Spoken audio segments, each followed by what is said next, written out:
আছে প্রায় 40টি চা বাগান। শুধু চা বাগান নয়, বিচিত্র এই শ্রীমঙ্গল ও তার আশেপাশে রয়েছে আরো অনেক দর্শনীয় স্থান। লাউয়াছড়া জাতীয় উদ্যান, মাধবপুর লেক, হামহাম ঝর্ণা, রাবার লেবু ও আনারস বাগান, হাইল হাওর, লাল পাহাড়, চা জাদুঘর, খাসিয়াপল্লী, নীলকণ্ঠ কেবিন, বদ্ধভূমি 71, চা গবেষণা ইনস্টিটিউট, মণিপুরি পাড়া, গারোপল্লী প্রভৃতি।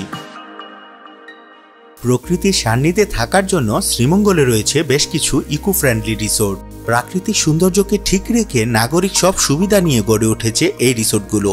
পরিবার পরিজনের সাথে একান্ত সময় কাটানো কিংবা হানিমুনের জন্য বেছে নিতে পারেন শ্রীমঙ্গলের যে কোনো রিসোর্টকে।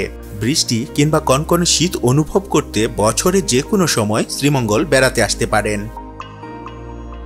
ঢাকা ও তার আশপাশ থেকে খুব সহজেই একদিনে শ্রীমঙ্গল ঘুরে আবার ঢাকায় ফিরে আসা যায়। তাই ডে ট্যুরের জন্য শ্রীমঙ্গল অনেকের কাছে পছন্দের জায়গা। কিভাবে শ্রীমঙ্গল ঘুরে দেখবেন কিংবা ডে ট্যুর প্ল্যান কিভাবে সাজাবেন ও খরচ কেমন হবে তার বিস্তারিত থাকছে এই ভিডিওর শেষ অংশে। ঢাকা থেকে শ্রীমঙ্গল যেতে ট্রেন হচ্ছে সবচেয়ে ভালো মাধ্যম। ঢাকার কমলাপুর কিংবা বিমানবন্দর রেলওয়ে স্টেশন থেকে উপবন, জয়ন্তিকা, পারাবত অথবা কালনী এক্সপ্রেস ট্রেনে শ্রীমঙ্গল যেতে পারবেন। শ্রেণীভেদে ট্রেনের টিকিটের মূল্য 240 টাকা থেকে 550 টাকা পর্যন্ত। শ্রীমঙ্গল পৌঁছাতে সময় লাগবে 4.5 থেকে 5 ঘন্টা। ঢাকার ফকিরাপুল, মহাখালী ও সায়দাবাদ থেকে হানিফ, শ্যামলী, সিলেট এক্সপ্রেস ও এনা সহ বিভিন্ন পরিবহনের বাস শ্রীমঙ্গলের উদ্দেশ্যে চলাচল করে। বাসের টিকিট মূল্য 300 টাকা থেকে 800 টাকা পর্যন্ত। আর বাসে ঢাকা থেকে সিলেট যেতে সময় লাগে 4.5 থেকে 5 ঘন্টা। সিলেটের কদমতলী বাস স্ট্যান্ড থেকে শ্রীমঙ্গল যাওয়ার বাস পাবেন। লোকাল বাসে শ্রীমঙ্গল যেতে সময় লাগবে প্রায় 3 ঘন্টার মতো, আর খরচ হবে 100 টাকা থেকে 120 টাকা। এছাড়া সিলেট থেকে ট্রেন বা প্রাইভেট কারেও শ্রীমঙ্গল যেতে পারবেন। শ্রীমঙ্গলে থাকার জন্য বেশ কিছু আকর্ষণীয় রিসোর্ট, কটেজ, সরকারি বেসরকারি গেস্ট হাউস ও আবাসিক হোটেল রয়েছে। 5 স্টার মানের রিসোর্টের মধ্যে আছে গ্র্যান্ড সুলতান টি রিসোর্ট এবং মৌলভীবাজার শ্রীমঙ্গল রোডে রয়েছে দুসাই রিসোর্ট। এই রিসোর্টগুলোতে থাকতে প্রতি রাতের জন্য খরচ হবে 12,000 টাকা থেকে 50,000 টাকা পর্যন্ত। চা বাগানে ঘেরা ও সুন্দর পরিবেশের রিসোর্টগুলোর মধ্যে Novem eco resort, Sreemangal tea resort, Nishorgo eco cottage, Balishira resort, Shantibari resort, tea heaven resort, lemon garden resort এবং হিমাচল রিসোর্ট উল্লেখযোগ্য। এসব রিসোর্টে এক রাত থাকতে রুম ভাড়া লাগবে 2,000 টাকা থেকে 10,000 টাকা পর্যন্ত। কম খরচে থাকতে চাইলে শ্রীমঙ্গল শহরে hotel vision, Sreemangal inn hotel, hotel sky park, green leaf guest house ও হোটেল বিলাসের মতো মাঝারি মানের আবাসিক হোটেলকে বেছে নিতে পারেন। এসব হোটেলে এক রাত থাকতে হোটেলের মান অনুযায়ী ভাড়া লাগবে 800 টাকা থেকে 2,500 টাকা পর্যন্ত। এছাড়া সিজন ও বিভিন্ন উপলক্ষে রিসোর্টগুলোতে বিভিন্ন হারে ডিসকাউন্টের ব্যবস্থা থাকে। রিসোর্ট ঠিক করার আগে বর্তমান ভাড়া ও ডিসকাউন্ট সম্পর্কিত আপডেটেড তথ্য জেনে নিন। শ্রীমঙ্গলের রিসোর্ট ও হোটেলের অফার এবং বুকিং নাম্বার দেখুন ভিডিওর ডেসক্রিপশনে।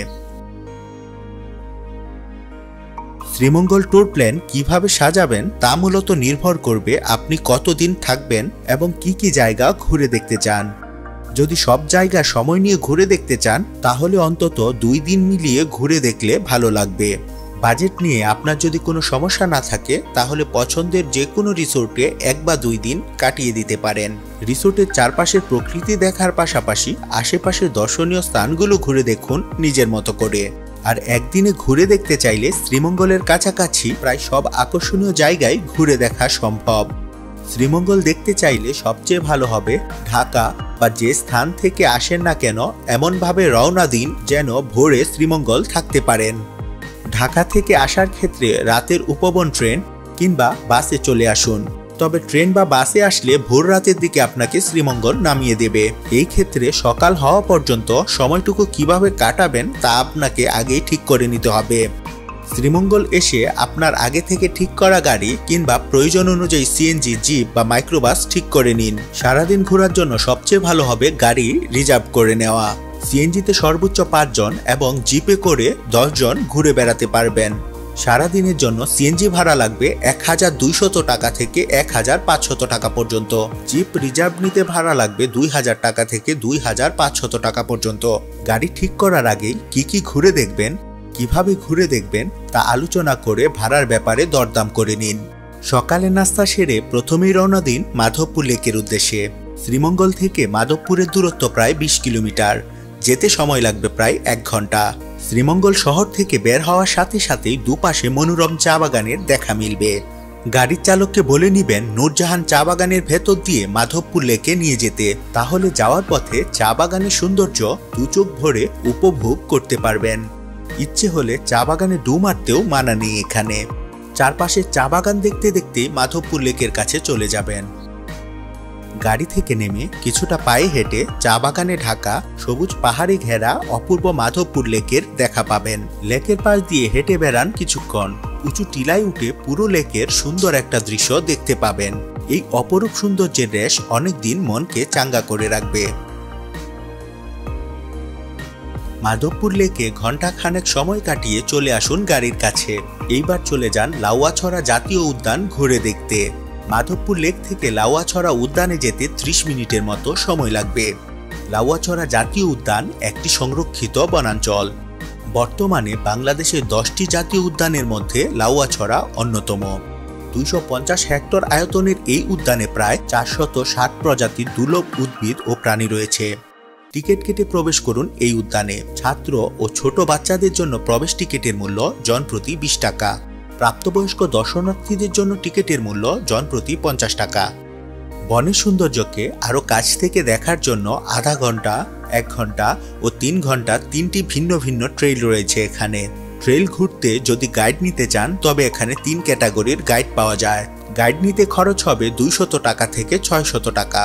ট্রেইলগুলোতে ট্রেকিং করে খুব কাছ থেকে বনের সৌন্দর্য উপভোগ করতে পারবেন। উঁচু নিচু পথ, আলো আধারের চোখ ধাঁধানো খেলা, পাখির কলকাকলি ও ঝিঝি পোকার শব্দ সবকিছু মিলে প্রকৃতির আদিম অনুভূতির জাদুতে আচ্ছন্ন করে রাখবে লাউয়াছড়ার ট্রেইলগুলো। এছাড়া লাউয়াছড়া উদ্যানের ভেতরেই আছে খাসিয়াপুঞ্জি, পানের বরজ, চা বাগান ও ঝিরি। লাউয়াছড়া জাতীয় উদ্যানের মাঝ দিয়ে চলে গেছে ঢাকা-সিলেট রেলপথ। এই রেলপথ দর্শনার্থীদের কাছে খুব জনপ্রিয়। এখানে জুল ভার্নের বিখ্যাত উপন্যাস অবলম্বনে নির্মিত around the world in 80 days এবং হুমায়ুন আহমেদের আমার আছে জল ছবির শুটিং করা হয়েছিল। রেললাইনের পাশ দিয়ে কিছুক্ষণ হেঁটে বেড়াতে পারেন। উদ্যানের ভেতরে টিলার উপরে হালকা চা নাস্তার জন্য একটি রেস্তোরাঁ এবং সুভেনিয়ার শপ রয়েছে। জীববৈচিত্র্যে পরিপূর্ণ এই উদ্যানে পছন্দ মতো একটি ট্রেইল ঘুরে দুপুরের মধ্যে ফিরে আসুন শ্রীমঙ্গল শহরে। লাউয়াছড়া থেকে ফিরে আসার পথে পড়বে বদ্ধভূমি 71, চা বাগান, টি রিসোর্ট, লেবু বাগান, রাবার বাগান, আনারস বাগান প্রভৃতি। এই জায়গাগুলোতে আপনার ইচ্ছে মতো কিছুটা সময় কাটাতে পারেন। শ্রীমঙ্গল ফিরে আসার পথে রাস্তার পাশে কোনো রেস্টুরেন্ট থেকে দুপুরের খাবার খেয়ে নিতে পারেন, অথবা শ্রীমঙ্গল শহরের পাঞ্চি রেস্টুরেন্ট থেকে পছন্দের খাবার খেয়ে নিতে পারবেন। দুপুরের খাওয়া দাওয়ার পর্ব শেষ করে চলে যান সীতেশ বাবুর চিড়িয়াখানা দেখতে। সম্পূর্ণ ব্যক্তি উদ্যোগে পরিচালিত এই চিড়িয়াখানা ঘুরে দেখতে নিঃসন্দেহে ভালো লাগবে। হাতে সময় থাকলে বা অন্য কোনো স্থানে যাওয়ার ইচ্ছে না থাকলে পরন্ত বিকেল হাইল হাওরে কাটাতে পারেন। বর্ষায় পানি ভর্তি হাওর আর শীতে অতিথি পাখির দেখা মিলবে এখানে। চিড়িয়াখানা বা হাওরে যাবার পরিকল্পনা না থাকলে বাংলাদেশ চা গবেষণা ইনস্টিটিউট ঘুরে দেখতে পারেন। এখানে বাংলাদেশের চা চাষের পরিপূর্ণ ইতিহাস ও চা সম্পর্কিত বিভিন্ন তথ্য জানতে পারবেন। বিকেলে হাতে সময় থাকলে লাল পাহাড়েও যেতে পারেন। লাল পাহাড় যেতে ফুলছড়া চা বাগানের ভেতর দিয়ে 30 মিনিটের মতো হেঁটে যেতে হবে। লাল পাহাড়ের উপর থেকে চারপাশে চা বাগান দেখতে বেশ ভালো লাগবে। 7 রঙের চা খেতে চাইলে যেতে হবে বিখ্যাত চায়ের দোকান আদি নীলকণ্ঠ টি কেবিনে। চা খেয়ে কেনাকাটা করার প্ল্যান থাকলে তাহলে নীলকণ্ঠ কেবিনের কাছে মণিপুরি পল্লীতে যেতে পারেন। দরদাম করে কেনাকাটা করে নিতে পারেন মণিপুরি শাড়ি, শাল সহ আরো অনেক কিছুই। আর চা পাতা কিনতে চাইলে যেতে হবে শহরের স্টেশন রুট এলাকায়। শ্রীমঙ্গল ভ্রমণে এই সব কিছুই করতে হবে আপনার হাতের সময় অনুযায়ী। আপনি চাইলে যে কোনো দর্শনীয় স্থান যুক্ত বা বাদ দিয়ে ভ্রমণ পরিকল্পনা নিজের মতো সাজাতে পারেন। আপনার উদ্দেশ্য যদি থাকে শুধুমাত্র চা বাগান ঘুরে দেখা, তাহলে ভানুগাছা রোড ধরে ফিনলে চা বাগান ও নূরজাহান চা বাগান ঘুরে দেখতে পারেন। যদি ওই দিন রাতের মধ্যে ঢাকায় ফিরতে চান, তাহলে শ্রীমঙ্গল বাসস্ট্যান্ড থেকে সন্ধ্যার মধ্যে ঢাকাগামী বাসে উঠে পড়ুন, অথবা ট্রেনে ফিরতে চাইলে সন্ধ্যা 6টার পারাবত এক্সপ্রেস ট্রেনের টিকিট আগেই কেটে রাখুন। আর রাতে শ্রীমঙ্গল থাকতে চাইলে পছন্দ মতো কোনো রিসোর্ট বা আবাসিক হোটেল অগ্রিম বুকিং করে রাখুন। বাজেট ট্যুর ও ভ্রমণ পরামর্শ: 4-5 জন বা 8 থেকে 10 জনের গ্রুপ করে বেড়াতে গেলে গাড়ি ভাড়া করার ক্ষেত্রে কিছুটা সুবিধা হবে।